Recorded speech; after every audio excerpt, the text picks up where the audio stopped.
있으면 하나 더 줬으면 좋겠어요.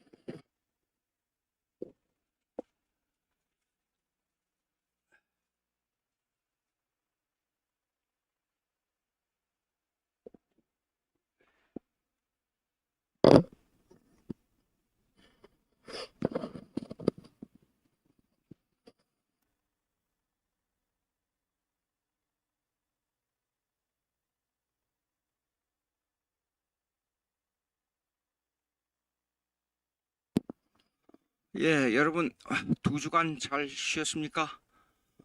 어저께 엄청 광화문에 많이 모여서 참 대성황을 이루었습니다. 감사한 일이고요.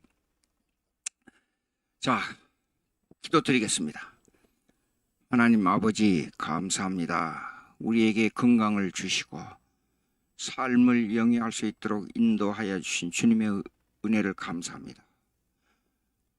잘 먹고 잘 지나고 건강하게 삶을 살아갈 수 있도록 주님 인도하여 주신 은혜를 감사합니다. 이 한 시간 여러 가지 이교도적인 생각을 가지고 우리 기독교를 폐마하려고 하는 이 무리들을 역공하고 반격해서 하나님의 말씀을 잘 수호할 수 있으며 그에 따라서 우리가 신앙생활을 잘 실생활 속에서 영위할 수 있도록 인도하여 주시옵기를 간절히 바라고 원합나이다. 흠증악을 생각할 때에 성령께서 함께 주시옵소서.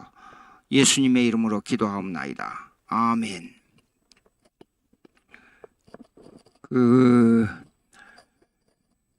저 지난주 2주 전에 강의 중에 2가지 질문이 나왔어요. 근데 첫째가 안 믿어진다.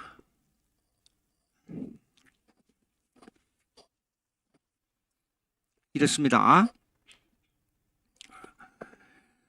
성령님은 인격적인 분이세요. 그 인격이라 하는 것은 뭐냐 그러면 서로 심령으로 통할 수 있는 작용을 하는 분이 성령님이세요. 근데 이 성령님은 이 수십억이 되는 모든 사람들의 각자가 가지고 있는 인격을 100% 이해하고 계세요. 성령님이니까, 하나님이니까, 성령님은 하나님이에요. 그런데 어떤 사람은 감성이 강하고 어떤 사람은 이성이 강하고 어떤 사람은 의지가 강하고 어떤 사람은 예술적이고 어떤 사람은 논리적이고 각자 모든 사람들이 가지고 있는 일반 은사까지도 일반 은총의 영역까지도 다 파악하고 거기에 맞도록 적용하고 계시는 분이 성령님이세요. 자, 그러면 무슨 의미냐? 그러면 그 뜻은 이렇습니다. 어떤 사람은 하나님을 인식하는 데 있어서 감성적인 분야를 먼저 인식하는 사람이 있고 어떤 사람은 이성적인 분야를 먼저 인식하는 사람이 있고 또 의지적으로도 먼저 인식하는 사람이 있고 그래요. 그런데 그것도 이렇습니다. 그 인식하는 분야가 강약이 있어요. 사람마다. 그러면 지금 공부하고 있는 변증학이나 이 험증학은 지금은 험증학 분야로 넘어왔습니다. 인식론에 있어서 하나님을 인식하는 인식론에 있어서 신앙적으로 받아들여야 할 논리적인 문제와 그 논리적인 문제를 수학적 계산으로 안 된다 그 말이에요. 믿음을 받아들이는데 이 믿음에 있어서도 어떤 관점이 있느냐 각자 달라요. 그런데 어떤 분이요 질문하시는 분이 있는데요. 안 믿어진다 그랬어요. 안 믿어진다. 안 믿어진다 하는 분야는 분명히 그분은 어느 분야는 인식하고 있어요. 성경에 대한 내용을. 그런데 어느 분야는 인식 아직 도달하지 못하는 경우가 있어요. 그러니까 내가 가지고 있는 신앙을 100%로 인식하고 다른 사람에게 그대로 적용해야 된다. 그거는 문제가 있어요. 성령은 전 인류를 그들의 마음속에 모든 것을 다 인식하고 계시는 분이기 때문에 그걸 100% 나와 똑같은 그 사람들의 각자를 나와 똑같은 인식론으로 적용해서는 안 된다 그 말이에요. 그런데 이제 신앙생활을 깊이 하고 성경 말씀에 깊이 파고 들어가게 되면 어떤 현상이 벌어지냐면 그 믿어지는 영역의 범위가 계속 넓어져요. 그리고 더 깊어져요.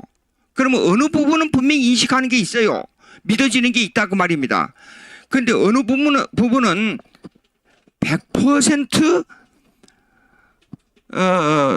성경에 대한 부분을 100% 다 인식하고 있는 사람은 이 세상 인류에 한 사람도 없어요. 무슨 말이냐? 아무리 위대한 신앙을 가진 사람도 성경에 대한 문제를 강약이 있고 강조점이 있지 다 믿어지는 사람은 없어요.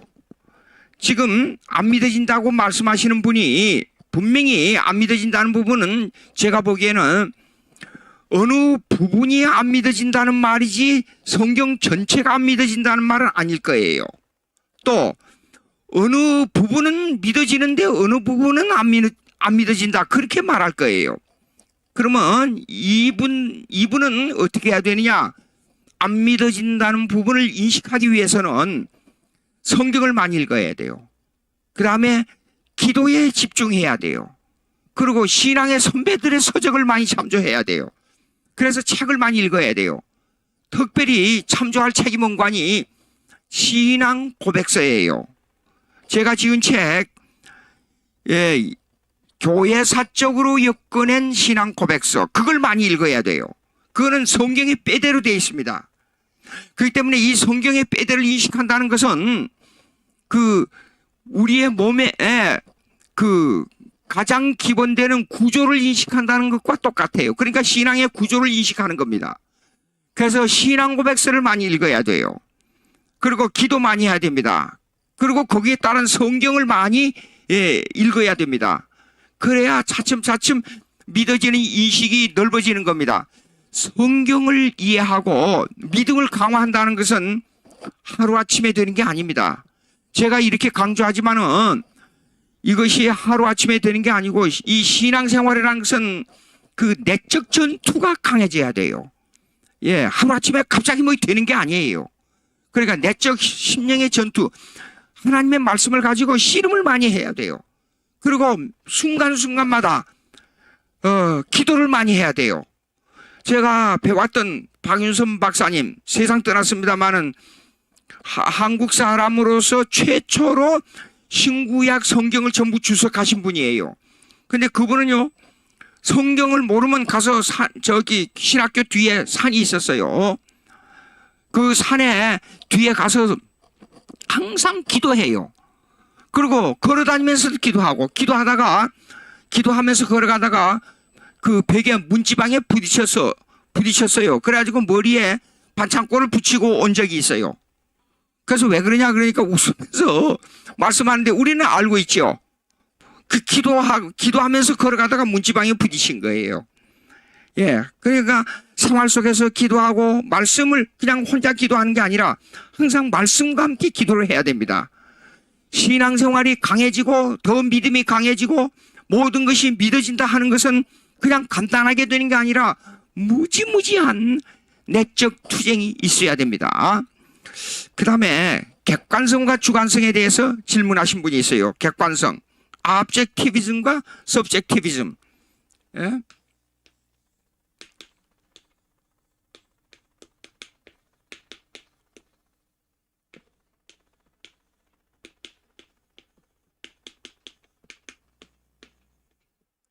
objectivism과 subjectivism. objectivism은 객관주의라 그러죠. subjectivism은 주관주의라 그래요. 그러면 객관주의 신앙의 철학에 있어서 객관주의와 주관주의가 있어요. 철학에 있어서 철학적 개념과 그 다음에 이 신학적 개념이 있어요. 이 철학적 개념은 뭐냐면 인식론에 있어서 인식한다. 그냥 쉽게 이해하면 돼요. 뭘 보고 느끼는 겁니다. 그런데 요걸 이렇습니다. 먼저 주관주의부터 설명하겠어요. 주관주의의 철학적 개념은 뭐냐면 인투이션이라고 해요. 인투이션은 이해 각도. 자, 뭐 보이지 않아요? 그러면 초록색이다. 지금 보고 있는 이게 초록색이잖아요. 예. 그 다음엔 이거는 회색이잖아요. 그러면 이것이 인투이션, 이해 각도, 볼 수 있고, 맛을 보고, 생각하고, 느끼고, 그 다음에 냄새를 맡고, 이런, 이해의 도구를 통해서 들어오는 자기 개인적인 인식이에요. 주관적 해석. 이걸 철학에서는 주관주의라 그래요. 좀 아주 쉽게 설명한다고 했는데, 그러면 이것이 하나님과 어떤 관계를 가지느냐 하는 문제예요, 이거요.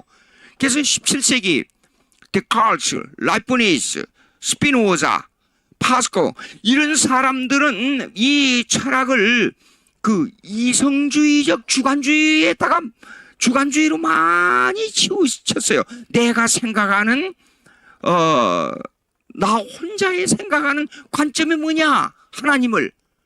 그렇게 이해했단 말입니다. 그런데 이렇게 인투이션, 직관, 이걸 직관이라 그래요. 보고 느끼고 하는 것이요. 이 직관을 통해서 들어오는 인식을 자기 생각대로 결정짓는 거예요. 이걸 주관주의라 그래요. 그러나 이 철학의 객관주의는 뭐냐 그러면 그 다음에 A라는 사람의 느낌과 B라는 사람의 느낌과 C라는 사람의 느낌을 공통분포를 형성하는 걸 객관주의라 그래요. 객관주의. 그러면 자 이제 신학적으로 넘어가 봅시다. 신학적으로 넘어가게 되면 요거는 개인적 체험을 주관주의라 그래요. 즉 기적을 매개로 해서 하나님과 만남을 강조할 때 이걸 갖다가 주관주의라 그래요. 주관주의. 그러면 객관주의는 뭐냐 그러면 A라는 사람과 B라는 사람과 C라는 사람의 공통분포에 관한 전체적으로 인식하는 걸 객관주의라 그래요. 그러나 기독교적인 객관주의를 우리가 찾아야 돼요. 기독교적인 객관주의는 뭐냐 그러면 사실상 성경으로 돌아오는 겁니다.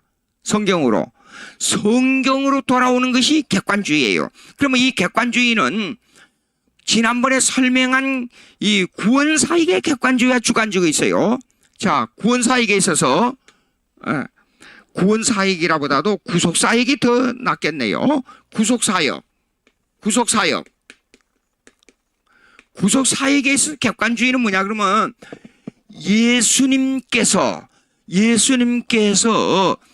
하나님께서 정하신 예정대로 이 세상에서 동정녀 탄생하시고 율법에 100% 순종하시고 그 의인으로서 십자가에 죽지 않아야 돼요. 근데 죽지 않아야 될 예수님이 십자가에 못 박혀 죽으시고 부활하시고 승천하신 사역이에요. 이 사역을 객관사역이라 그래요. 구속사역에 있어서. 그러나 이 객관사역이 이 주관사역이 돼야 돼요. 주관사역. 이것이 이 구속사역이 내 심령에 와서 영적으로 이것이 예수님의 2000년 전에 죽었다가 부활하신 그 예수님이 내 심령 속에 주관자로 오셔서 사역을 해야 돼요. 그것이 주관사역이에요. 그럼 이 주관사역은 뭐냐?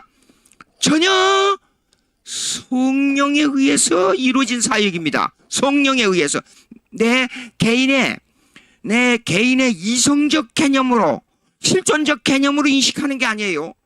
전혀 성령에 의해서 이 구속사역이 2000년 전 죽으셨던 십자가의 사역이 내 심령 속에 구원 사역으로 이루어지는 거예요. 이걸 보고 주간 사역이라 그럽니다. 오케이, 다시 한번 강조합니다. 2000년 전에 죽었다가 십자가에 죽었다가 부활하신 예수님께서 내 심령 속에 구세주로 남아 있는 것입니다. 예, 구세주가 되어서 나와 영적 교제를 나누는 사역으로 임하는 것을 주간 사역이라 그래요. 그러나 객관 사역은 예수님께서 하나님 아버지가 예정하신 대로 이 땅에 오셔서 십자가에 못 박혀 죽으시고 부활하신 사역을 객관 사역이라 그래요. 왜? 주간 사역과 객관 사역이 같이 동반해야 되느냐 하는 문제는 꼭 말씀드립니다. 예수님이 십자가에 못 박혀 죽었다가 부활하신 사건이 나와 상관이 없이 객관 사역으로 이루어졌다 할지라도 내 심령 속에 구세주로서의 확신이 없으면 예수님이 부활하신 사건이 아무 소용이 없는 겁니다. 예, 이게 아주 중요합니다. 반드시 두 가지가 합해져야 돼요. 객관적 사역인 예수님의 십자가에 죽었다가 살아난 사건, 이거는 시공간의 사건이에요. 시공간의 사건. 그런데 이 시공간의 사건이 내 심령 속에 주관적 사역으로서 이루어지지 아니하면 예수님의 십자가의 사건이 아무 소용이 없어요. 관계가 없어져 버려요. 그러니까 구원의 확신은 뭐냐? 객관 사역이 주관 사역으로 이루어져야 구원의 확신이 이루어지는 거예요. 예, 그래서 이 객관 사역은 시공간의 사건이에요. 시공간의 사건. 그래서 이거는 히스토리에, 독일 말을 쓸 수밖에 없어요. 히스토리에, 예? 히스토리의 사건이라 그래요. 시공간의 사건. 예수님이 십자가에 죽었다가 살아나신 사건은 히스토리에, 예, 시공간의 사건이요. 이걸 보고 객관 사역이라 그래요. 그러나 이것이 2000년 전에 여러분들이 예수님이 십자가에 못 박혔다가 죽으시고 살아나신 사건을 여러분이 눈으로 봤어요? 못 봤지요? 그런데도 그것이 내 주님이 됐어요. 내 심령 속에 영혼의 구세주가 됐어요. 이 주간 사역이에요. 못 봤지만은 그 구원 사역이, 구속 사역이 내 것이 됐어요. 그 주간 사역. 이걸 갖다가, 이 역사관을 갖다가 히스토리가 아니고, 이건 시공간 사건이 아니지만 내 것이 됐지만은, 예, 이것을 갖다가 뭘 하냐 그러면 이걸 계시때라 그래요.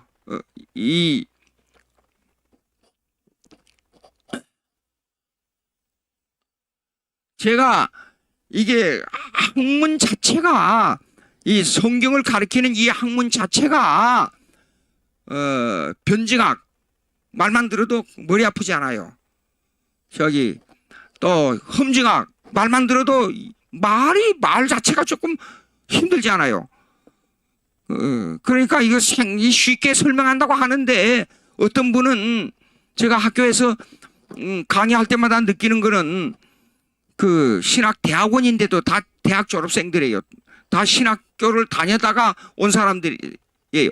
그런데도 자꾸만 어렵다고 질문을 하더라고요. 근데 쉽게 설명하기 위해서 애를 쓰는데 이해가 되는지 모르겠어요. 자, 보십시오.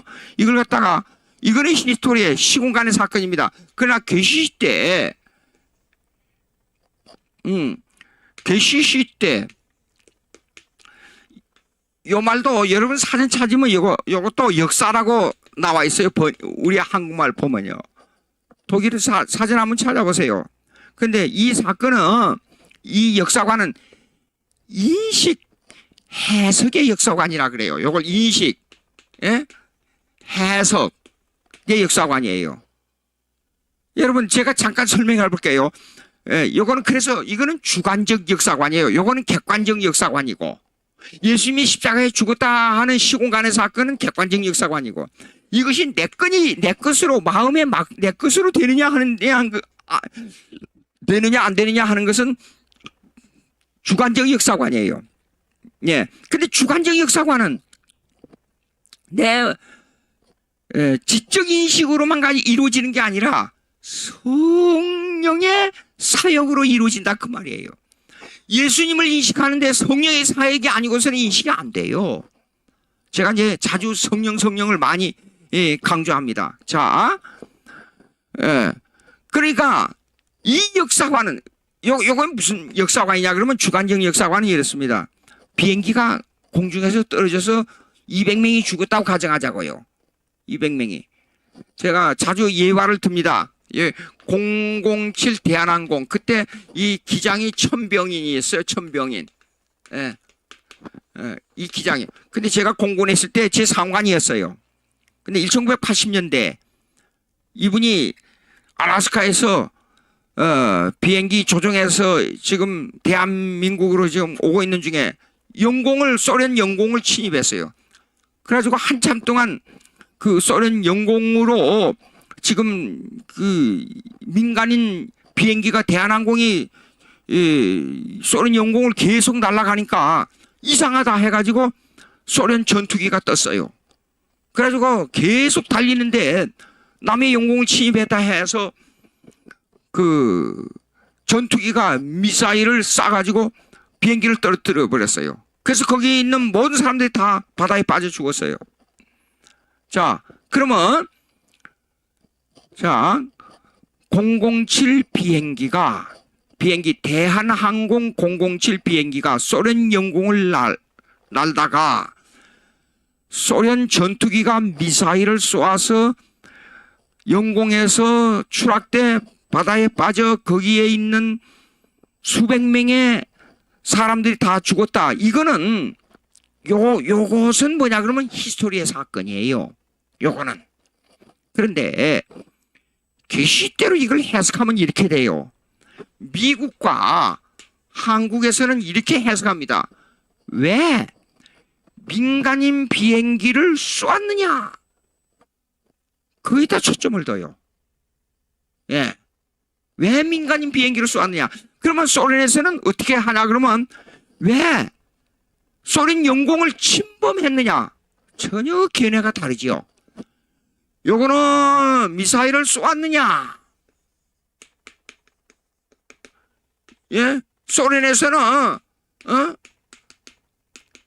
소련에서는 왜 영공을 침범했느냐? 똑같은 사건을 놓고 해석이 다르잖아요. 여러분 이거 잘 생각해야 됩니다. 이게 현대 희락에 있어서 기독교만이 절대 종교라는 걸 증명하는데 이 문제는 깊이 생각해야 됩니다. 무슨 말이냐 그러면 성경은 하나님을 인식하는 데서 성경은 이렇게 분명히 이렇게 하고 있습니다. 도덕론을 말하는 그 도덕적 개념이 아니에요. 그리고 역사만 말하는 구약의 이스라엘 역사를 말하는 역사책이 아니에요. 무슨 말이냐? 성경은 이랬습니다. 도올이라는 사람이죠. 도올. 좀 제가 볼 때는 꽝꽝 소리 지르는 거 보면 정신이 좀 이상한 사람이라고 느껴져요. 그 사람은 성경의 영감론을 부정합니다. 그리고 구약과 신약의 연관성을 무시해버려요. 그리고 꼭 유대주의와 관계를 가지려고 그래요. 그것은 아주 교묘하게 기독교를 파괴시키는 이상한 이 말장난을 하는 사람이에요. 성경은 뭐냐 그러면 이랬습니다. 시공간에서 일어난 객관사역, 히스토리의 사건을 그대로 가지고 있어요.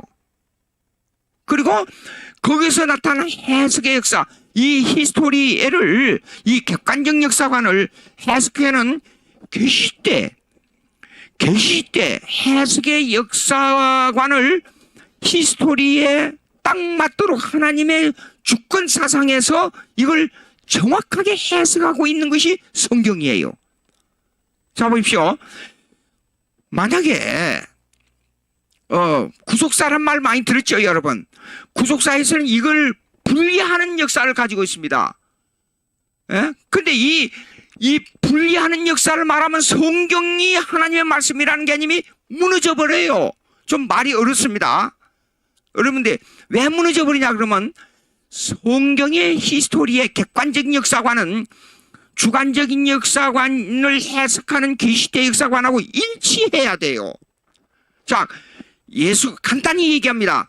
예수 그리스도께서 십자가에 죽으시고 부활하신 사건은 그 역사가 시간과 공간 속에서 일어난 그 역사가 내 심령 속에 구세주의 역사관, 내 죄를 대신해서 죽으셨다는 구속주의 역사관하고 일치해야 돼요. 예? 만약에 묻습니다. 예수님이 십자가에 죽었다가 부활하신 사건이 그거는 기적의 사건이야. 그 맞아. 그것은 끝나고 그 십자가의 사건이 내 죄를 대신해서 죽으셨다는 내용하고 관계가 없다 그러면 모든 것이 무너져 버려요. 성경의 내용이 다 무너져 버려요. 예? 이걸 알아야 돼요. 근데 구속사에서는 그걸 떼려고, 그걸 분리하려고 그래요.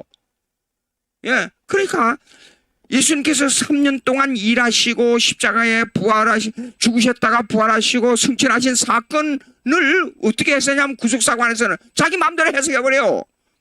나 구세주와 상관없이 그냥 도덕성생이야. 그냥 위대한 사람이야. 로마 정부에 대항하다가 죽었어. 그 역사를, 그 구속사라는 개념은 그 역사를 자기 마음대로 해석해도 된다 그 말이에요. 이거 중요합니다. 예, 자 보십시오. 여러분, 우리가 깊이 생각해야 됩니다. 왜 깊이 생각해야 되느냐 그러면 여기 보십시오. 여러분, 열왕기 상하, 역대 상하, 그다음 이사야서부터 말라기까지 그 예언서를 읽어보세요. 그러면 반드시 이사야서에도 말라기까지 어느 해, 어느 때, 어느 왕 때에 여호와의 말씀이 내게 임하여 그 다음에 여호와께서 말씀하시되, 예? 그렇게 나오죠. 모든, 예? 그 선지서들은 그렇게 기록되어 있어요. 그렇죠? 그리고 그 어느 왕 때 어느 거 읽어보세요. 그러면 열왕기 상, 그걸 가지고 열왕기 상하, 역대 상하를 찾아 올라가서 거기서 읽어보세요. 그 연대수와 그 왕의 사건이 딱딱 들어맞아요. 이게 중요합니다.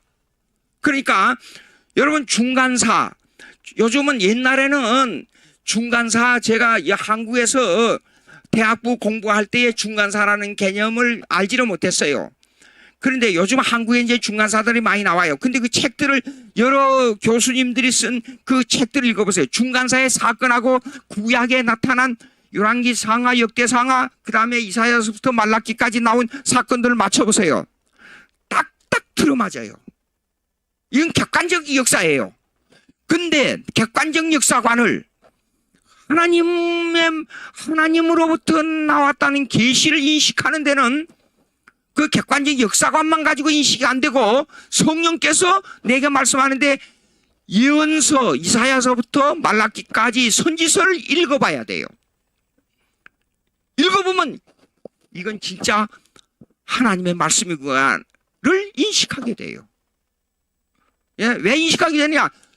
객관적 역사관이 예언하고 딱 들어맞기 때문에. 근데 그것이 아주 중요한 문제가 뭔가니? 하나님 여호와의 말씀이 내게 임하여, 그렇게 돼 있어요. 여호와께서 말씀하시되, 그렇게 돼 있어요. 어느 왕 때, 예? 어느 달에까지도 나와요.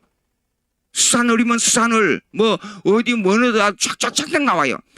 이것이 역사관인데, 이 역사관은 객관적 역사관이 하나님의 말씀으로 내게 심령 속에 와야 돼요. 그것을 인식하게 하는 것은 성령이 인식하게 한다 그 말이에요. 예. 여러분, 이렇습니다.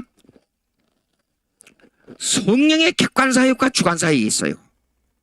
성령의 객관사역은 뭐냐면 역사, 시간과 공간 속의 역사의 사건을 다스려요. 예?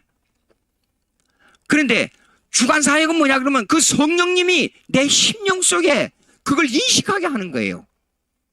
그러니까 자, 여러분 보세요. 성경을 그냥 읽는 게 아니라 잘 참 원어도 연구해 보면 히브리어와 헬라어를 연구해 보면 기가 막혀요.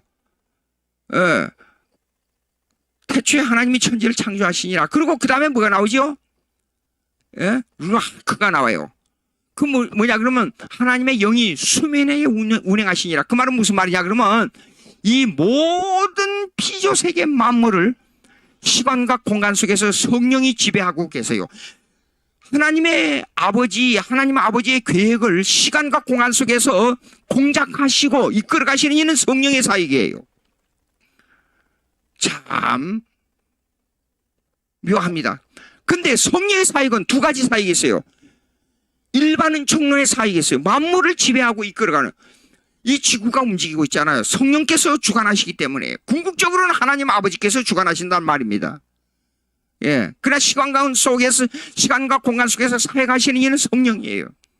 그러나 또 하나 특별 사역이 있어요. 일반은 중의 사역 말고 특별 사역. 특별 사역은 성령께서 어떻게 하냐? 2000년 전에 객관적으로 이루어 놓으신 예수님의 구속 사역을 우리 심령 속에 주관적으로 인식하게 하는 이는 성령님이세요. 성령. 여러분, 성령이 몰입돼야 된다는 것을 제가 가끔 가다가 우리 교회에서도 설교할 때 강조해요. 왜 그러냐면 성령에 몰입돼야 세상을 이길 수 있어요. 고민에서 벗어날 수 있어요. 세상의 삶 속에서 모든 것을 극복할 수 있는 힘이 거기서 나와요. 성령에 몰입돼야 돼요. 즉 충만을 받아야 돼요.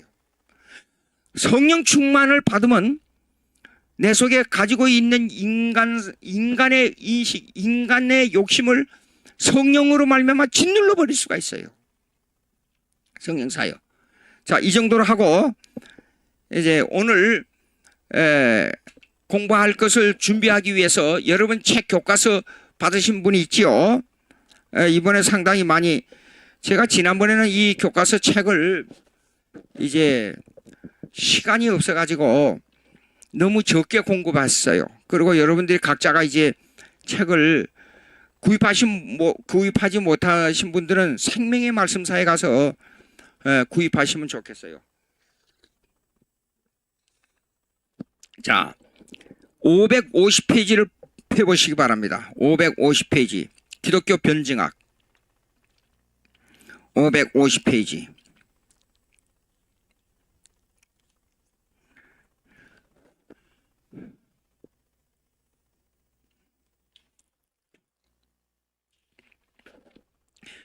언약관계 인식론이 나와요.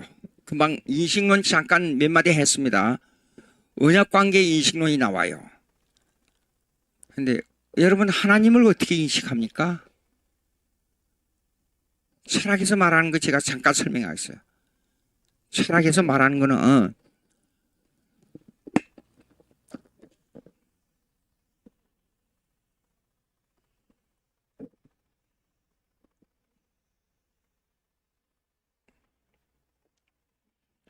자, 하나님의 존재론적 ontological이라 그래요.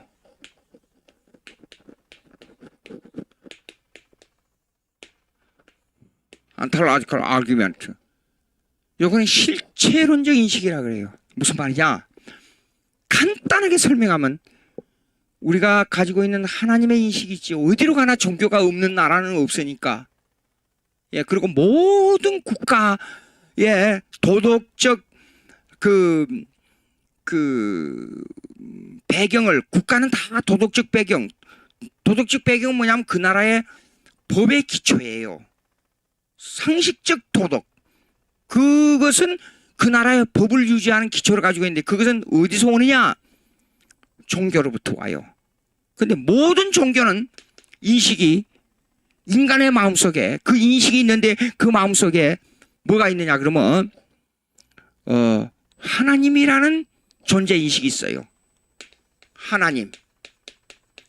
그렇기 때문에 하나님이 존재한다. 그 다음에 두 번째로 teleological, 목적론적이 있어요.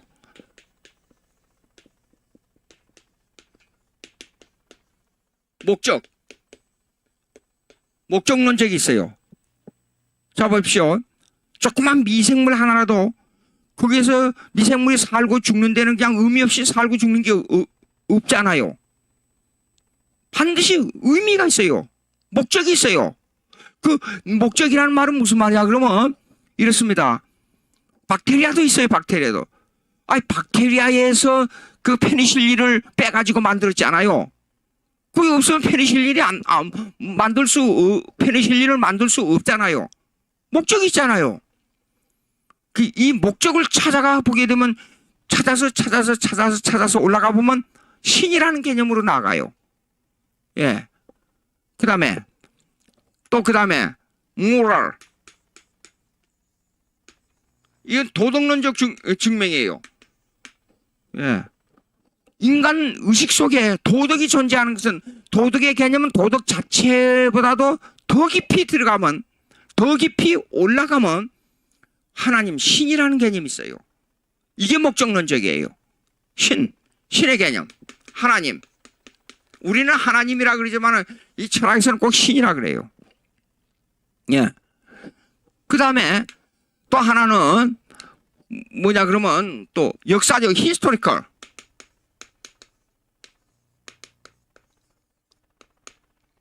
여러분 역사를 보면 사실상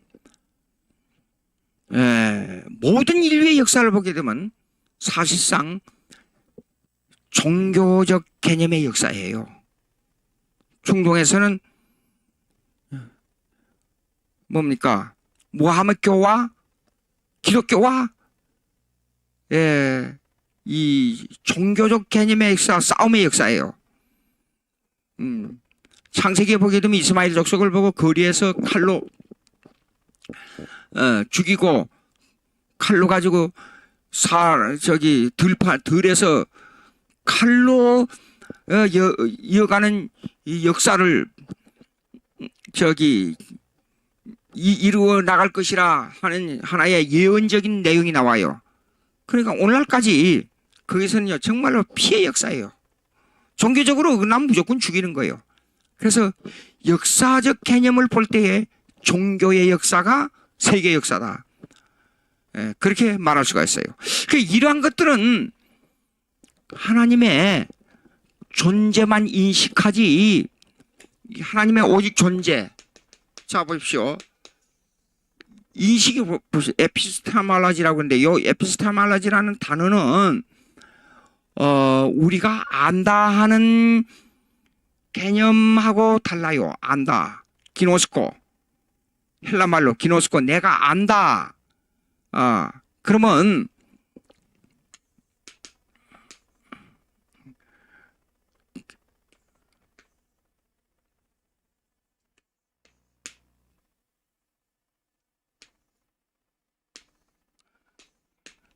내가 안다.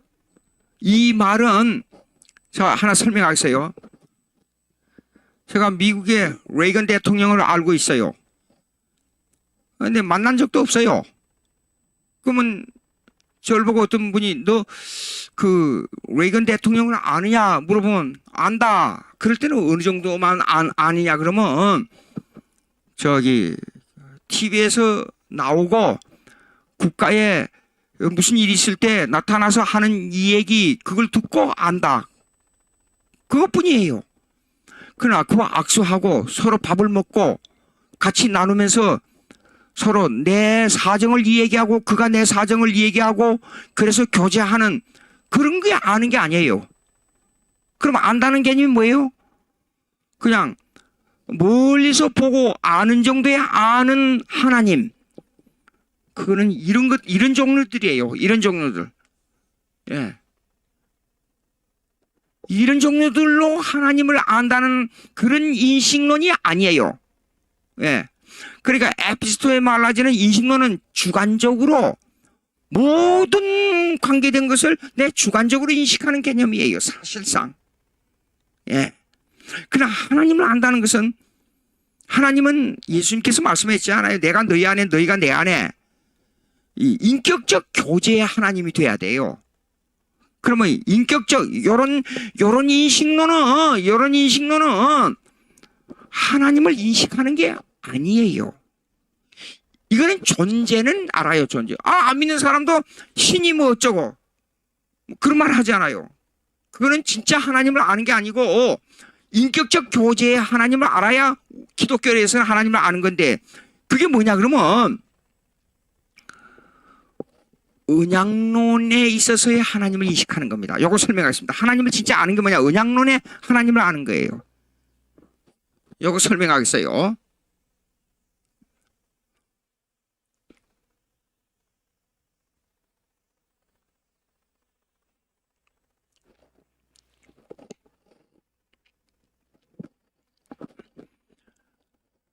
구속 언약이 있습니다. 요거 550페이지 펴놓고 보세요.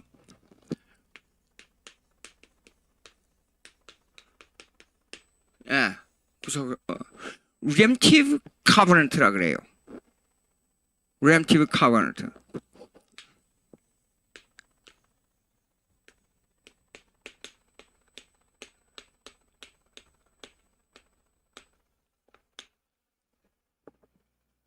이게 뭐냐 그러면 인간과 천사와 예수님에 대한 사역, 그 사역이 뭐냐면 구원에 관한 사역이에요. 그 사역을 삼일체 하나님께서, 아버지는 그 설계도를 만들었어요. 아버지는 설계도, 그리고 아들은 이 설계도대로 이걸 집행하는 거예요. 사역을. 그럼 설계도에 들어있는 게 뭐예요? 예수님께서 동정녀 탄생, 율법 밑에 순종하고, 그 다음에 십자가에 죽으시고, 부활하시고 승천하신, 그리고 아버지의 권위를 받아가지고 재림하시는 거. 그걸 계획했어요, 아버지는. 그리고 아들은 집행했어요. 이걸 보고 구속언약이라 그래요. 그러면 구속언약의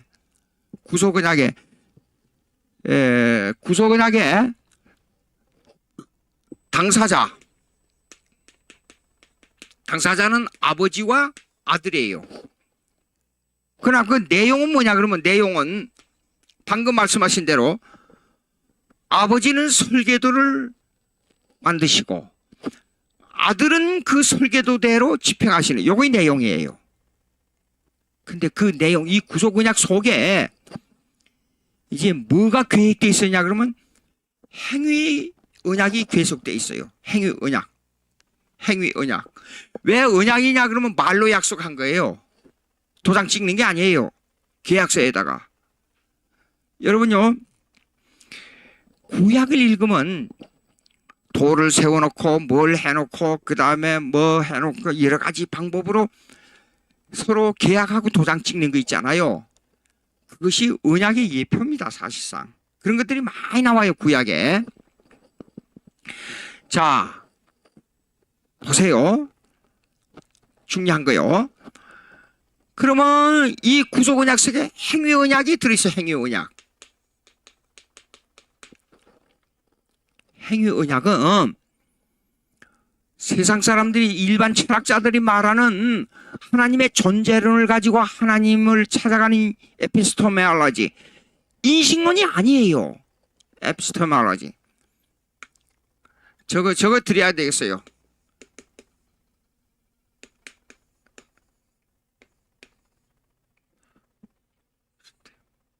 에피스테멀,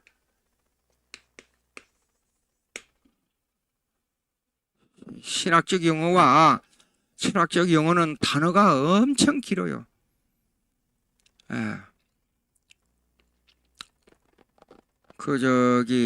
종교사학파라는 단어가 28개예요.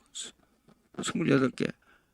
미국에서 공부하면서 이 단어 때문에 얼마나 힘들은지 몰라요. 근데 미국에서 신학대학원에 들어가려고 그러면 5월 달에 뭡니까? 입학 사정이 다 끝나고 방학 동안에 와서 헬라어 히브리어 기초하고 뭘 배워야 되냐 그러면 신학적 언어를 배워야 돼요.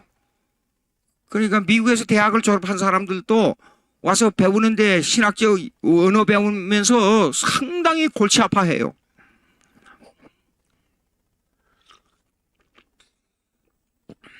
인식론 에피스테몰로지. 인식론에 있어서 존재인식이 하나님을 아는 게 아니고 언약으로 하나님을 안다. 꼭 명심하시기 바랍니다. 언약으로 하나님을 안다. 언약으로 하나님을 안다는 것은 무슨 말이냐? 그러면 성령에 의해서, 성령의 작용입니다. 전혀 성령 사역입니다. 성령에 의해서 내가 하나님과 인격적 교제로 들어가야 돼요. 예. 그 인격적 교제는 뭐냐 그러면 주고받는 거예요. 주고받는 거. 사귐. 너에게 이걸 부탁해. 예? 이걸 부탁하면 아 그래요? 그럼 내가 언제까지 몸을 어떻게 해야죠? 예, 언제까지 이걸 하는데 어떻게 요건 내용은 이렇고 저건 저렇습니다. 아 그러면 그 부탁을 받아서 내가 행하는 거예요. 그 행위 언약이 뭐냐 그러면 선악과 언약이에요. 행위 언약. 행위 언약의 당사자는 하나님과 아담이에요. 아담. 히브리 말에 요거 있어요. 끝에가 이거 있어요. 요거요. 요거 히브리 말에 요것은 뭐냐 그러면 무슨 뜻이냐 그러면 요것은 복수란 뜻이에요. 사람들. 아담 그러면 사람들이란 뜻이에요. 예. 사람들, 그게 전 인류의 대표자로서 아담이 언약을 맺었어요. 근데 이 언약은 서로 도장 찍고 뭐 그런 게 아니라 하나님의 주권적 사역이에요. 하나님의 주권적 사역은 뭐냐 그러면 인간의 모든 행편과 처지를 너희들 스스로 아는 게 아니야. 내가 다 알고 있어. 내가 그리고 너희를 인도해 주는 거야. 그 인도해 줌으로 말미암아 내가 너희에게 복을 주도록 결정해 놓고 언약을 맺자 그 말이에요.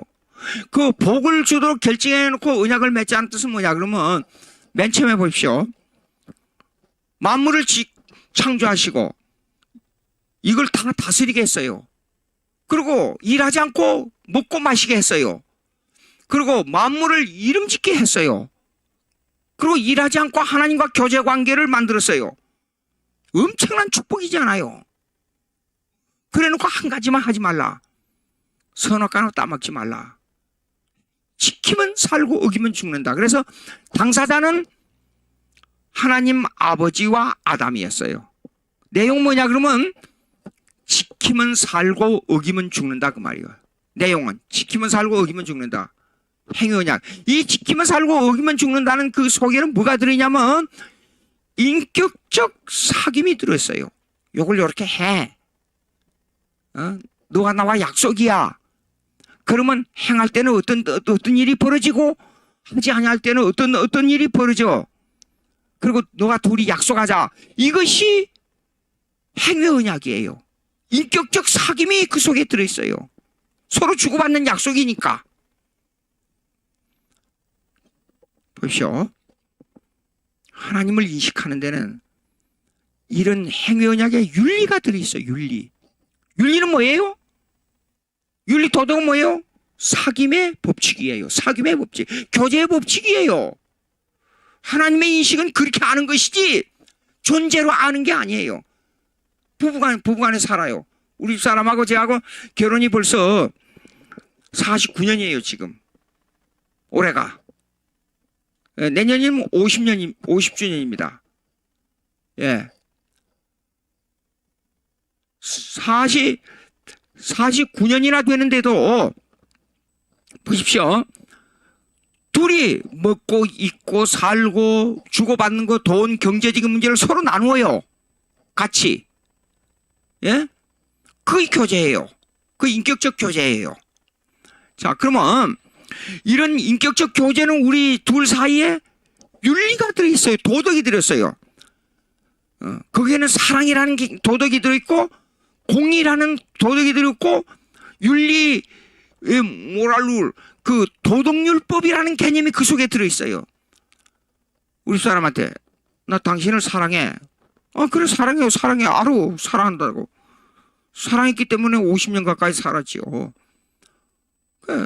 제가 수입이 생기면 돈 있는 대로 다 줘버리고 그걸 가지고 일부를 받아 또 쓰고 그래요.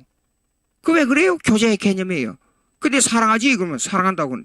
근데 사랑한다 보니까 내가 우리 교회 교인 중에 누구 아주 이쁘고 머리도 좋고 돈도 많고 엄청 미스코리아보다도 더 이쁘고 그 사람이 나한테 사랑을 고백해와서 그 여자가 사랑을 고백해와서 그러니까 당신 나 사랑하지? 아내가 사랑한다고. 근데 왜 무슨 말이냐? 그 여자가 나한테 사랑을 고백해왔는데 당신이 나를 사랑하기 때문에 나 그 여자하고 당신하고 이혼하고 그 여자하고 결혼해야 되겠어. 그러니까 용서해줘. 사랑은 용서가 포함되지 않아. 용서해줘. 그게 말이 됩니까? 사랑은 아주 강렬한 윤리와 도덕이 그 법칙이 그 안에 숨어 있어요.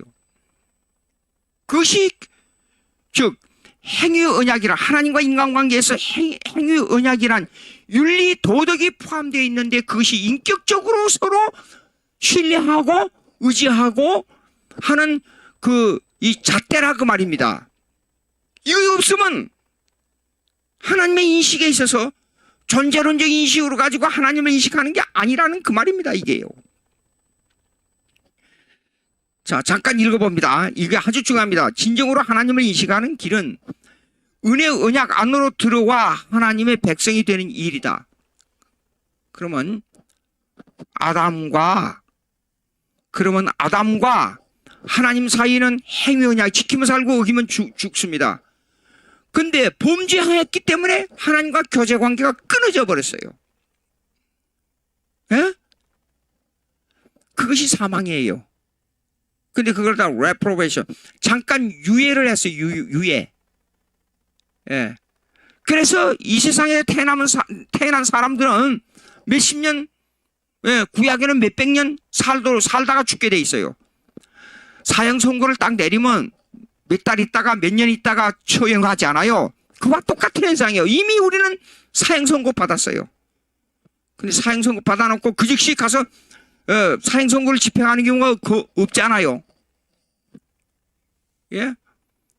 이런 현상 속에서 우리가 살고 있는 거예요. 우리 사형 날짜는 이미 규정되어 있어요. 언젠가는 죽어요. 반드시 죽어요.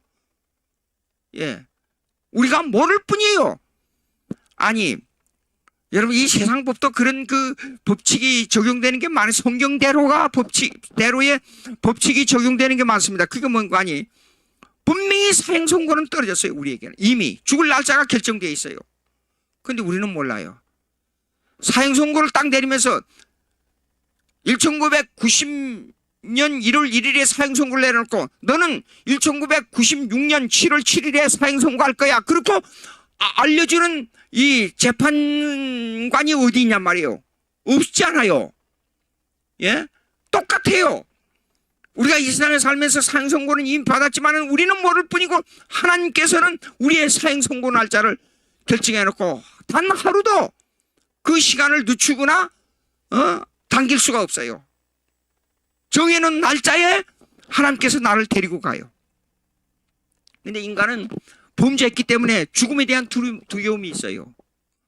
그 과정을 겪고 나면 우리는 하늘에 간다는 엄청난 이 세상에서는 맛볼 수 없는 이 소망이 기다리고 있는 거예요. 이걸 모르는 사람들은 얼마나 불쌍한지. 참 기가 막힌다. 그러면 지금 여기에 은혜 언약이 나오잖아요. 은혜 언약 보세요.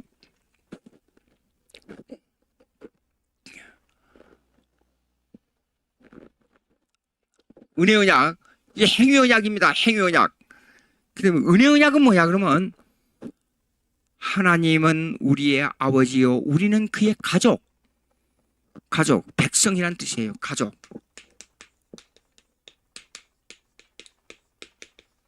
이걸 크게 말해서 백성이에요. 이거는 국가. 구약의 국가는 테오크라시, 신정정치, 하나님께서 다스리는 이 기독교적인 국가를 말해요. 그러나 지금은 교회의 정치적 제도와 국가의 정치적 제도가 제도상으로만 분리되어 있어요. 그러나 둘 다 하나님의 주권 하에서 지금 다스려지고 있습니다. 왜 가족이 국가라는 말이 나오면, 가족은 맨 처음에 아브라함이 믿음의 조상이에요. 그러니까 처음에는 가족으로 형성됐어요. 그게 백성이. 그런데 국가가 신정정치 국가가 되면서 백성이 된 거예요. 그러니까 우리는 크게 볼 때는 하나님의 백성이고, 아브라함의 단위로 볼 때는 우리가 하나님의 가족이에요. 그러면 이 당사자는 누구냐면 하나님 아버지와 그의 백성이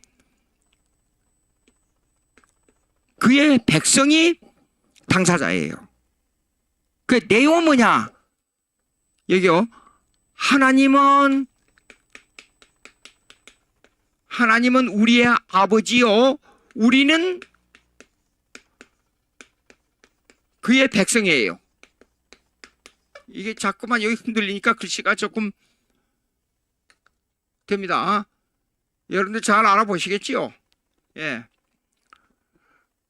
우리는 그의 백성이에요.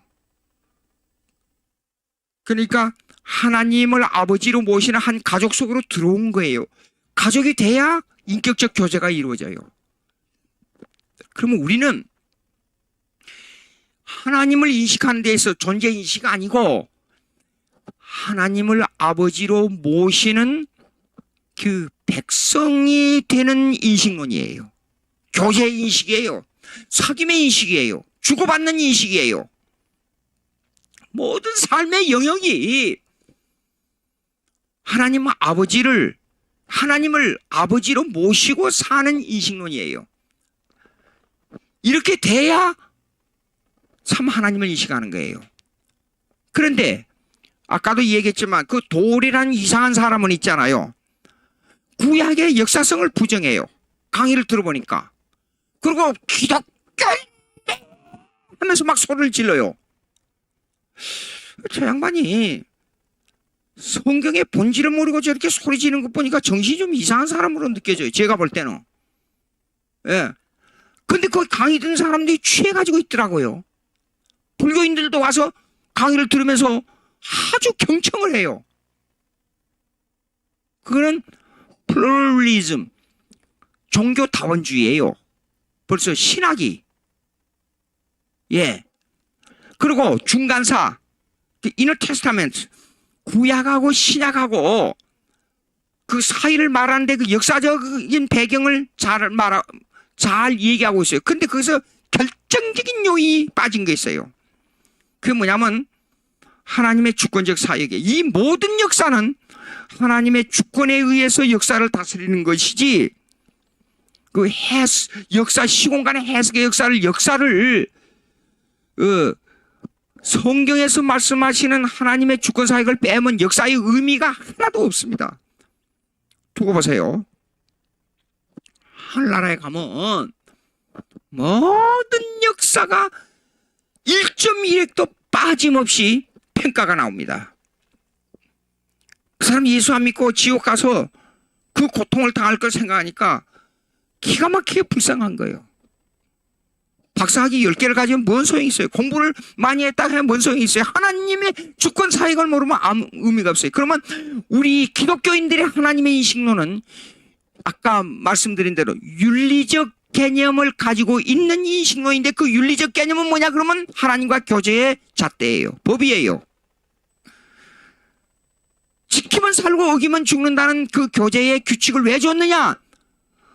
하나님을 교제하는 인식론으로 바로 알기 위해서 우리에게 주신 잣대라고 말이에요. 예? 중요합니다. 그러니까 아담이 범죄하고 나서 하나님 불렀잖아요. 그로부터 범죄한 후에는 뭐예요? 인간이 죄인이라는 개념 뭐예요?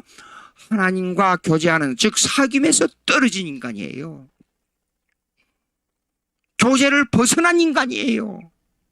예? 중요합니다. 그러면 하나님과 교제 속으로 들어온다는 말이 뭐죠? 뭡니까? 여러분들, 혹시 이런 책 읽은 적이 있는지 모르겠어요. 에덴의 회복이라는 책. 그 말은 무슨 말이냐? 그러면 아담이 범죄한 이후에서, 범죄한 그 범죄에서 벗어나서 다시 하나님 아버지와 교제를 맺었던 그 에덴으로 돌아가는 거예요. 그 돌아가는 것이 뭐냐? 그러면 은혜 언약의 회복이에요. 은혜 언약. 하나님과 교제를 다시 한다 그 말이에요. 예. 이 은혜 언약은, 이 은혜 언약 있잖아요. 이 은혜 언약은 그러니까 맨 처음에 창조함을 받을 때에 아브라함이 아니고 아담입니다. 창조함을 받을 때 아담은 뭐냐 그러면 하나님과 교제 관계에 있었어요. 그 범죄한 것은 교제 관계에서 떨어졌다 그 말이에요. 근데 은혜 언약으로 들어온 것은 교제 관계 회복이에요. 예수 그리스도를 중보자로 해서 믿음을 가지고. 자 보세요. 그러면 첫 문장이 있습니다. 진정으로 하나님을 인식하는 길은 은혜 언약 안으로 들어와 하나님의 백성이 되는 일이다. 여러분 이제 이해가 될 줄로 압니다. 하나님께서 창세 전에 언약을 주권적으로 체결하셨다. 제가 아까 주권이 얘기했습니다. 주권적이란 말은 독자성이나 강압적인 의미를 포함하는 것이 아니라, 강압적으로 포함하는 것이 아니라 인간을 정확하게 아시고, 예?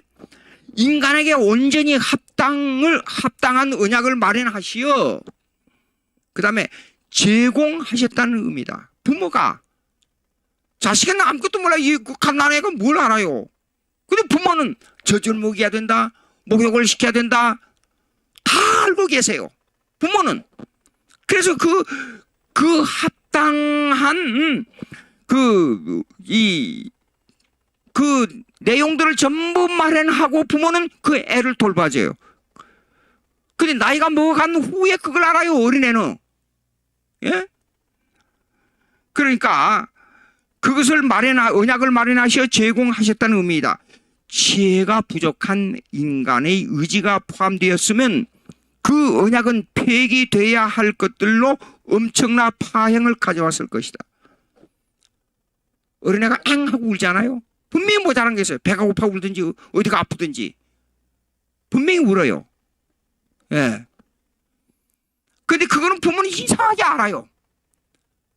제가 애들을 셋을 키웠는데 보니까 생긴 거는 비슷한데 전부 틀려요. 개성이 틀리고, 예, 취미도 틀리고, 머리 쓰는 것도 틀리고, 예. 왜 그런가?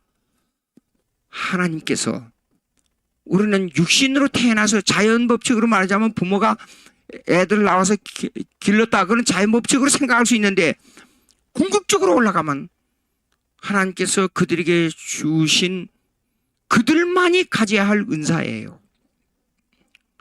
예. 자, 그러므로 하나, 둘, 셋, 넷, 다섯, 여섯, 일곱, 여덟째 줄 보세요. 은혜 언약 밖에 있는 자는 하나님을 알되 아버지로 알지 못하기 때문에 참된 하나님을 알지 못하는 신세이다.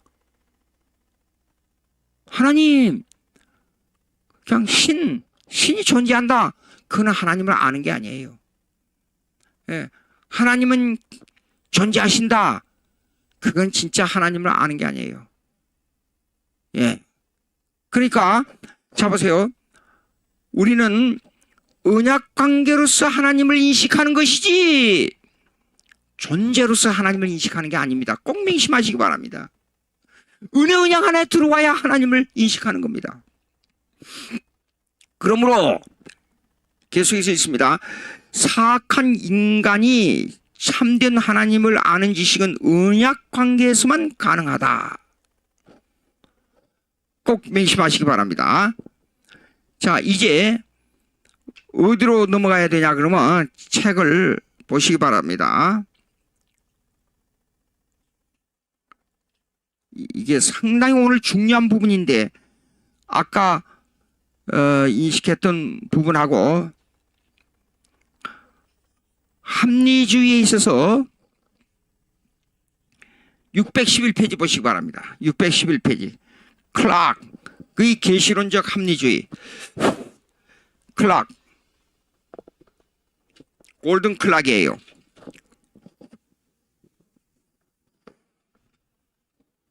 예. 골든 클락의 계시론적 합리주의는 뭐냐 그러면 간단히 설명하면 이렇습니다.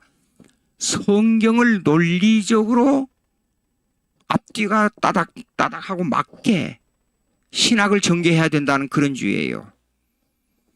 근데 이 골든 클락에 반대되는 신학을 전개한 사람은 닥터 버스웰이라고 하는 분이에요. 이분은 팩티즘, 즉 뭐냐면 사건주의로 성경을 해석하자는 주의예요. 무슨 말이냐면 신학을 전개할 때 합리적 이성주의를 동원해서 성경을 해석하자는 주의가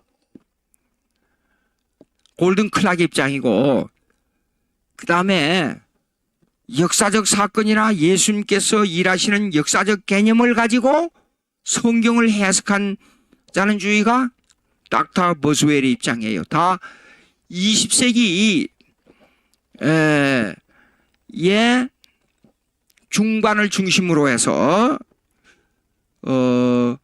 신학을 전개한 개혁파 신학자들입니다. 개혁파 신학자들은 성경을 성경대로 믿지 않은 주의입니다. 그런데도 불구하고 그런 관점이 있어요. 제가 오래전이라 수십 년 전인데 모르겠어요. 그때가 그 교수, 세상 떠났지만 그 교수의 이름은 기억하고 있어요. 근데 그분이 성경을 해석할 때 논리에 맞도록 따닥따닥 정리해야 된다고 그렇게 이 얘기를 하시면서 그걸 강조해요. 근데 제가 이 골든 클락을 모를 때였어요. 그런데 여러분 잘 생각해야 돼요. 이해가 안 되는 성경 구절 있잖아요. 그럼 이해가 안 되는 성경 구절을 그러면 어떻게 그걸 신앙으로 받아들여야지 되죠? 그냥 무조건 믿으면 돼. 믿기만 하면 다 돼. 이해가 돼. 믿지 못하니까, 당신 신앙이 부족해서 믿지 못하니까 이해를 못하는 거야. 그게 맞는 말이에요? 아니에요. 어거스틴이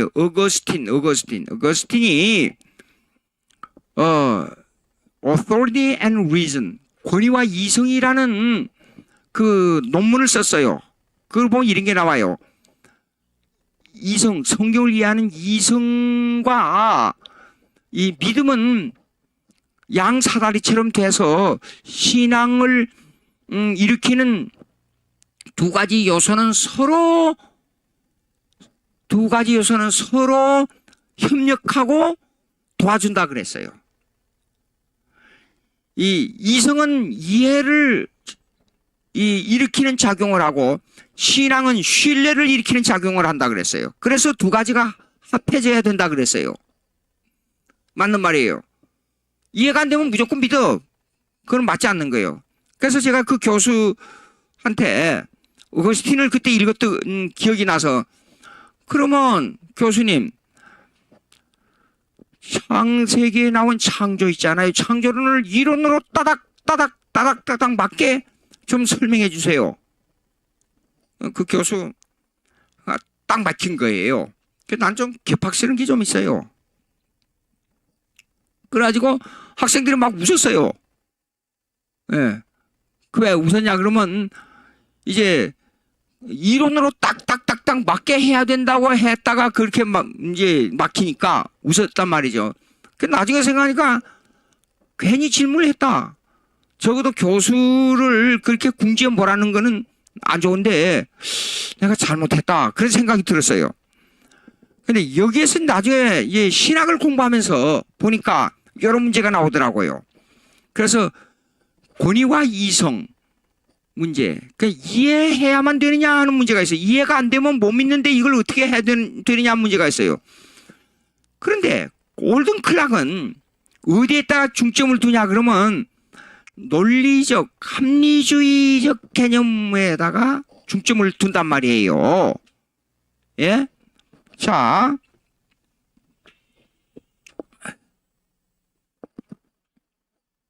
있잖아요. 요걸 이성주의적 기초를 둔 신학이라 그래요. 그럼 레셔널리즘, 예?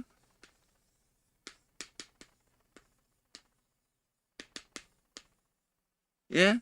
이걸 라직, 하나의 논리, 이성과 논리의 개념에 중점을 두는 그것이 합리주의적 개념의 신학인데 611페이지 보세요. 골든 클락의 계시론적 합리주의. 성경을 논리로 따닥따닥 맞게 전개해야 된다. 그 말입니다.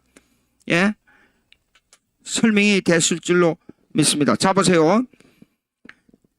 그 골든 클락 계시론적 합리주의에 들어가서 위에서부터 하나, 둘, 셋, 넷, 다섯, 여섯째 줄 벤틸 박사, 제가 벤틸 박사한테 배웠어요. 벤틸 박사는 지금까지 내려온 스콜라주의의 기초를 둔 고전적인 기독교 변증학을 파헤쳐 비평하고, 여기까지 설명이 좀 길어요. 또 이거 보세요. 이렇게 하면 됩니다. 스콜라주의는 뭐냐 그러면 11세기 이후에 일어난 철학적 개념입니다. 근데 스콜라주의는 뭐냐? 철학과 신학을 이성적 합리주의로 해결하자는 개념이에요. 스콜라주의는 이성적 합리주의로 철학과 신학을 해결하자. 자, 기초를 둔 고전적 기독교 변증학. 고전적 기독교 변증학은 뭐냐 그러면 클래시컬 아폴로제틱스라 그래요. 고전적 변증학이 뭐냐 그러면 합리주의에 의해서, 이성주의에 의해서 기독교를 변호하자. 조금 더 깊이 들어가면 헬라 철학에 기초해서 기독교를 변호하자 그 말이에요. 그러면 중세 로마 캐톨릭이 가지고 있는 기독교 변증학은 전부 헬라주의의 기초를 둔 기독교 이념이에요. 그러니까 이런 사상이 처음에는 조금씩 들어왔어요. 예? 그 사상이 들어와가지고 세월이 지나면서 완전히 변질된 기독교가 되어버린 거예요. 그게 로마 캐톨릭이에요. 여러분, 이성주의 그러면 의식주의하고 관계가 없는 것 같지요. 이성주의, 합리적으로 생각하니까 의식을 강조하는 기독교주의하고 거리가 먼 것처럼 느껴지지요. 근데 실제로 들어가면 서로 통해요. 자, 보십시오. 여기가 360도이잖아요. 그러면 여기하고는 180도이잖아요. 근데 360도의 개념에서 볼 때는 180도와 180도는 서로 통해요. 예? 자, 보십시오.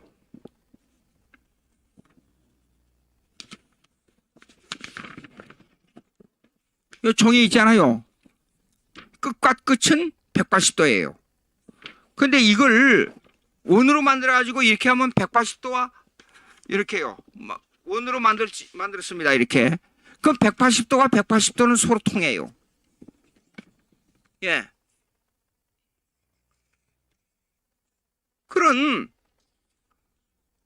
이런 그 합리주의적 개념에 의존해서 기독교 변증학을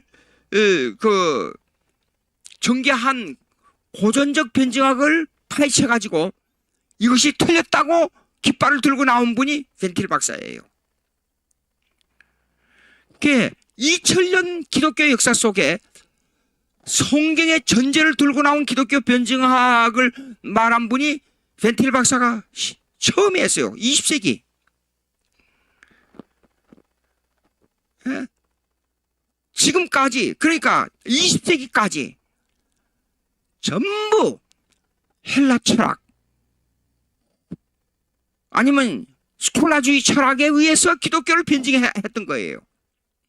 여러분 이 얘기 들었지요? 신학을 공부하신 분들은 알렉산드리아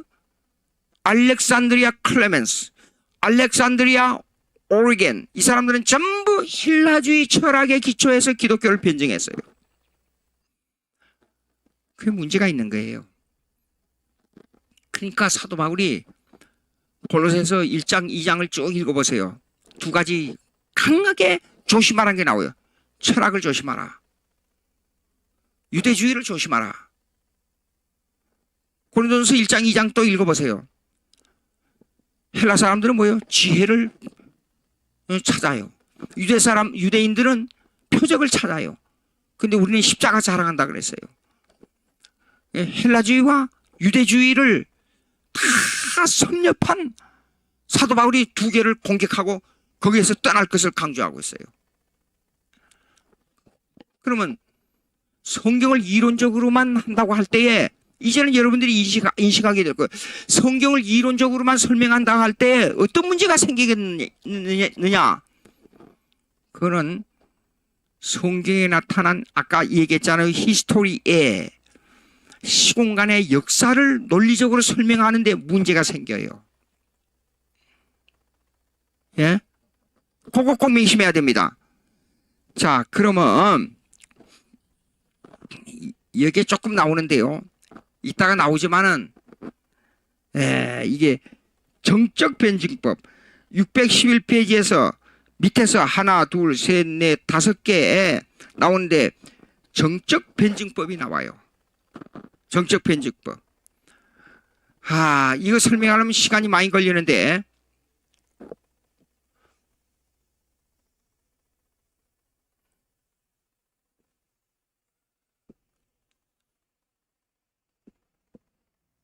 이걸 어떻게 쉽게 설명할까?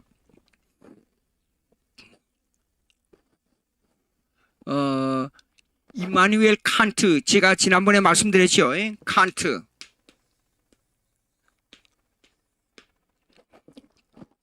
칸트는 불가지론, 인간의 이성을 가지고 하나님을 찾아가야 가도 하나님을 인식할 수 없다. 그것이 칸트의 불가지론이에요. 예.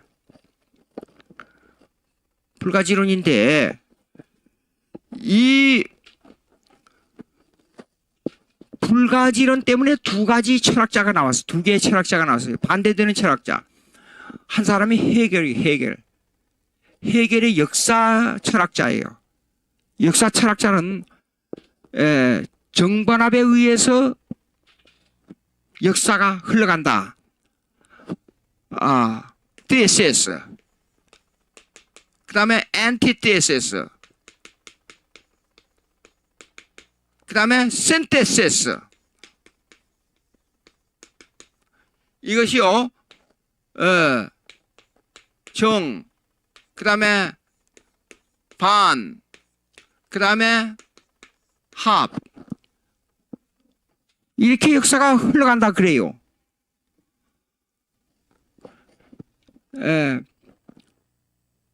왕권 시대, 군주 시대, 그 다음에 민주화 시대.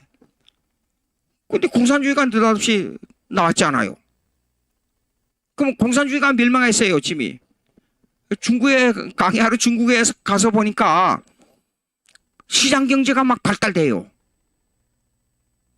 근데 제도는 당은 그대로 또 가지고 있더라고요. 그게 당과 시장 경제가 합해 그 두 가지가 공존하기 때문에 합으로 볼 수가 있죠.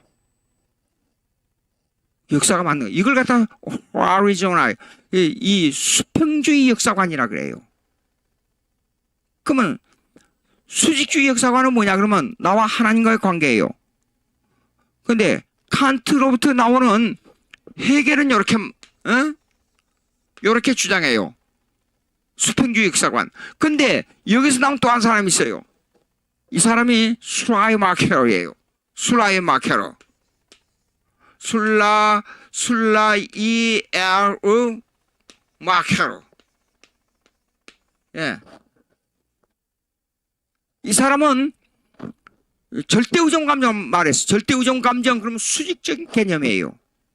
하나님과의 만남에 하나님을 인식하는 데 있어서 만남의 개념을 수직적으로 말하는데 그것은 감성에 의존한다 그 말이에요. 감성에 의존한다. 감성에 의존한 절대 개념이 하나님의 인식론이다 그렇게 말해요.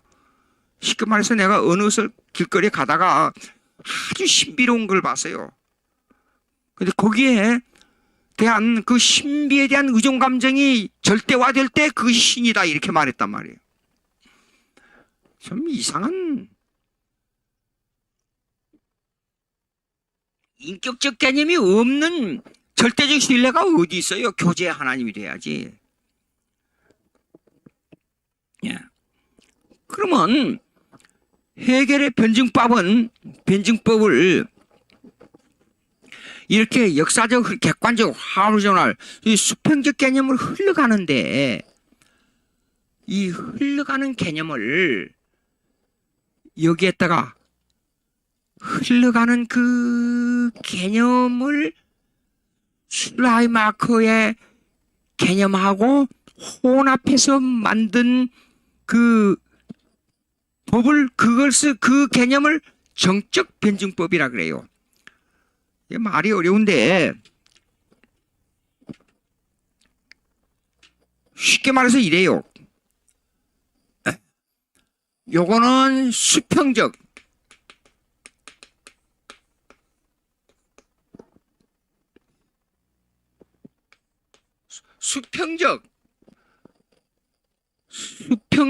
변증법.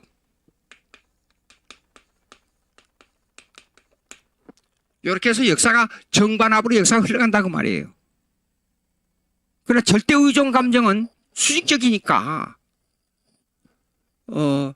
나 개인과 어떤 신비적 개념, 그러니까 신비적 개념만이 아니라도 또 다른 개념도 돼요. 어쨌든 감성적 절대 개념 수직적으로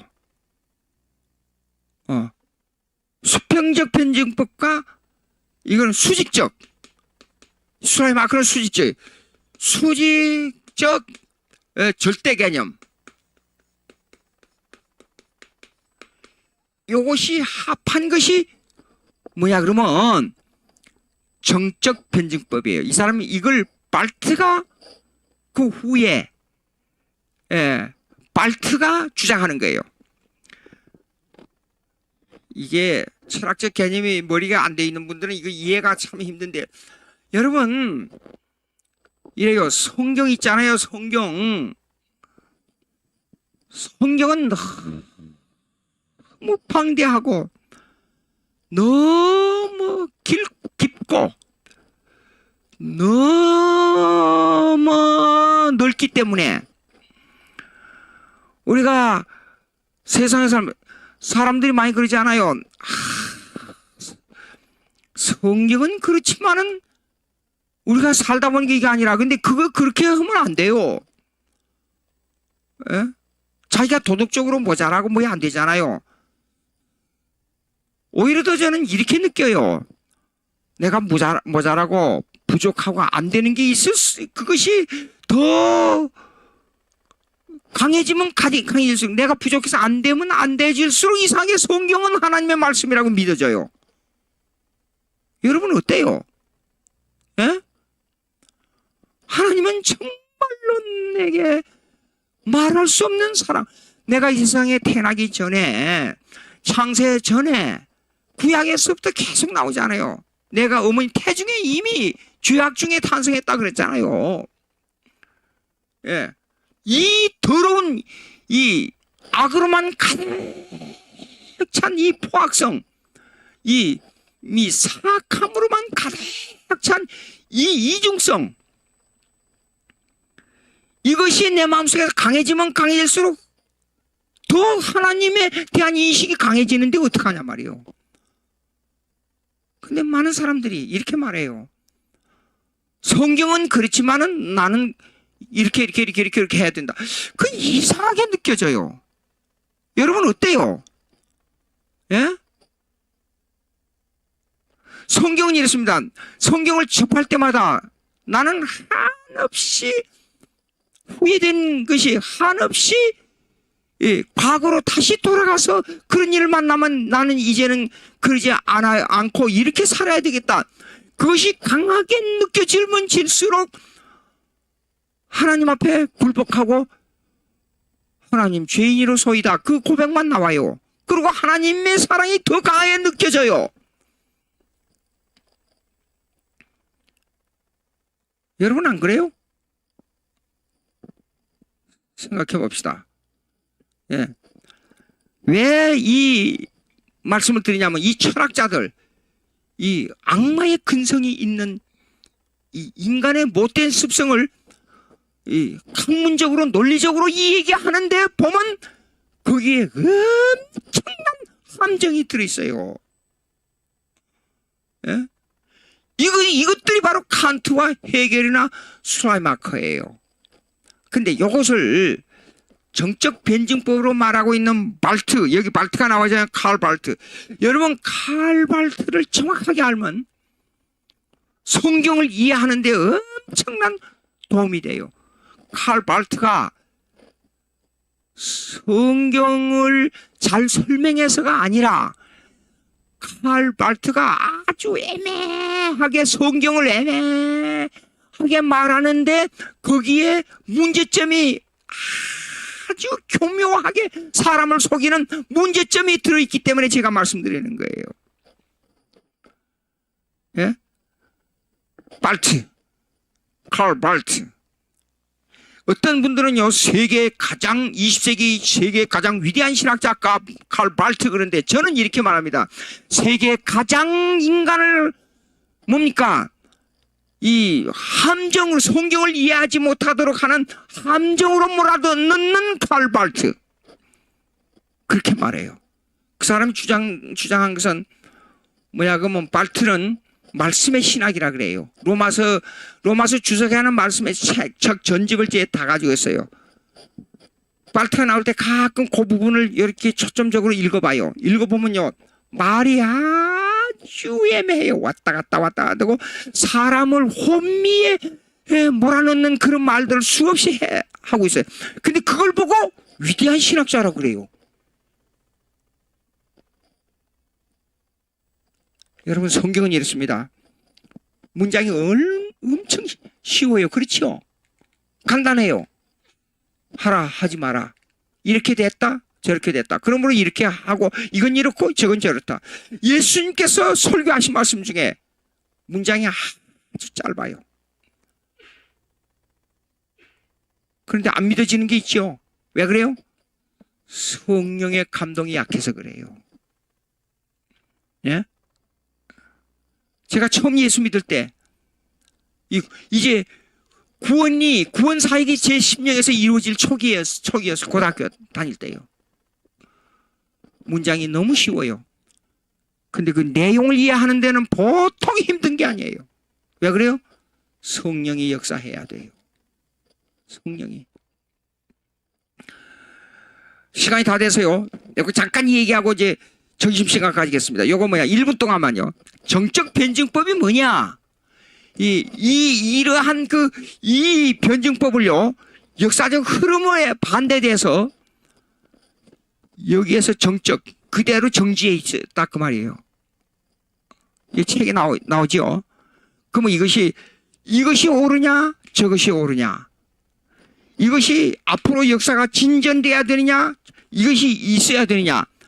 하는 무수한, 투쟁이 일어나는데 이 투쟁의 요소가 뭐예요? 예수 그리스도냐 아니냐, 말씀이냐 아니냐 하는 문제로 이 내 마음속에서 투쟁이 일어나요. 그래서 전진하지 못해요. 예. 그래서 정반합이 교차돼요. 계속 나가지를 못하고. 정반합은 뭐냐면 정이 나오고 반이 나오고 합이 돼서 이 합이 다시 정이 되는 거예요. 그 다시 정이 되는 과정이 없어요. 없기 때문에 머물러 있다는 겁니다. 그래서 정적 변증법이라 그래요. 예. 여기에서 이걸 갖다 순간적으로 만나기 때문에 이 순간을 보고 위기신학이라 그래요. 위기, crisis theology. 순간적으로 만나서 왔다 갔다 해서 내가 하나님의 말씀이 어떻게 임하느냐, 말씀이 되냐 안 되냐에 따라서 신앙이 결정된다고 말해요. 말씀이 된다, becomes. 예? 하나의. 이거 참, 제가 여러분들이 어떤 분이 이해가 잘 안 되는 분이 있다는 것을 제가 느껴요. 왜 느끼냐 그러면 질문이 없지만은 지금 여기에서요. 신학교에서 강의할 때마다 요 내용을 얘기하면 상당수가 이해 못하는 분들이 꼭 나오더라고요. 예, 정적 변증법. 시간이 돼서 여기서 끝나고 점심시간 끝나고 다시 하겠습니다. 잠깐 기도하겠어요. 하나님 아버지 감사합니다. 우리를 속이기 위해서 철학이라는 이름으로, 엉뚱한 이름으로 소리를 지르며 기독교를 반항해오는 이 무리들을 바로 이해해서 하나님께 영광 돌리는 이 귀한 말씀을 바로 이해할 수 있도록 저희들에게 지혜를 열어주시고 성령께서 역사해 주시옵소서. 예수님의 이름으로 기도합니다. 아멘.